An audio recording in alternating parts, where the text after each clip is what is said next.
Hoy he aprendido a que otro ente solucione los problemas por mí.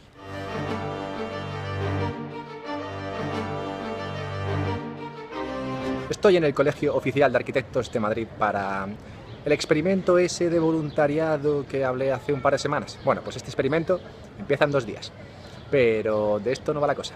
Hace algo más de un año escuché una entrevista a Robert Rodríguez. Yo escucho estas entrevistas porque son la mejor forma de aprender cosas. Y la mejor forma de aprender cosas interesantes es hacerlo de gente interesante. Y de mí.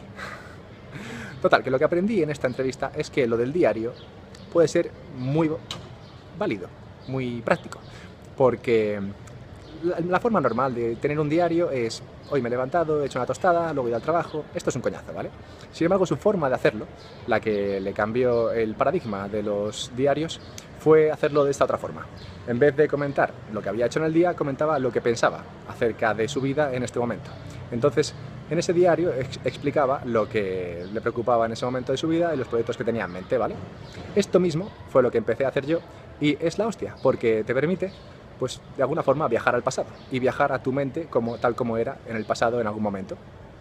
Lo cual es mucho más práctico que simplemente acordarte de si, no sé, si hace un año desayunabas tostadas o si desayunabas cornflakes. En lugar de eso, lo que yo veo ahora es: ¿en serio que hace un año pensaba ganar dinero con un taburete para ir al baño? Pero me cago en... Total, que así es como hago yo los diarios y funciona guay. Pero el diario de por sí no es lo que te va a ayudar a ser más solucionador en tu vida, ni a acatar los problemas de mejor forma. Esto viene ahora. Tal y como comenta mi colega Alex, aquí, mi amigo de la cola,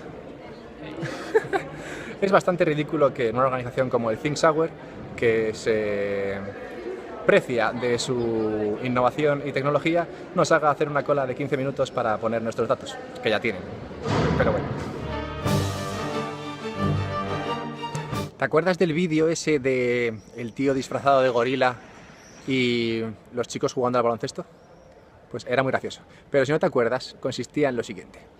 Te mostraban a 7 chavales con una pelota de baloncesto, ¿vale? Y entonces te pedían que contases las veces que se pasaban el balón entre ellos durante 20 segundos. Y entonces tú ponías toda tu atención en contar a ver cuántas veces se pasaban la pelota. Y ahí durante 20 segundos, totalmente concentrado, hasta que al final, pues, habías contado 23 pases, por ejemplo. Y entonces te decían: genial, has contado 23, eres el puto amo. Y te has dado cuenta de que mientras contabas ha pasado un tío disfrazado de gorila entre medias de los jugadores.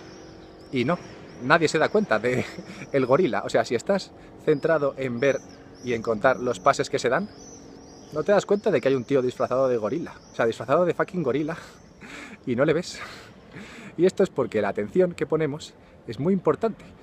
Más que importante, es como muy fuerte. Y si estamos centrados en algo, nos enteramos perfectamente de eso, pero no nos enteramos de nada más. Así que si pudiésemos conseguir que ese foco fuese hacia el problema que tenemos que solucionar, lo solucionaríamos. Así que, ¿cómo se puede conseguir esto y cómo hacerlo para no tener que estar tú pensando en ello, sino que piense otro ente dentro de ti? Igual que cuando ves una película de miedo y luego te acuestas, tienes pesadillas, lo que tienes que hacer es conseguir que tu mente inconsciente se centre en el problema que más te acucia ahora mismo, ¿vale? Entonces, para hacer esto, lo que hay que hacer es complementar ese diario del que hablaba antes, que bien hilo, complementarlo con la pregunta que más te preocupa en este momento y escribirla e irte a dormir, ¿vale? Entonces, por la mañana, hacer una especie de brainstorming con las ideas que hayas tenido por la noche. Muchos días encontrarás que no te ha ocurrido nada interesante, pero otros días, y no son pocos, descubrirás ideas en las que nunca habías pensado, que se te han ocurrido mientras dormías.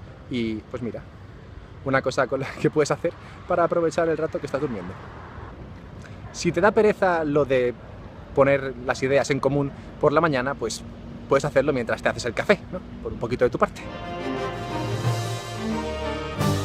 Y ya está. A ver qué aprendo mañana. Suscríbete para averiguarlo.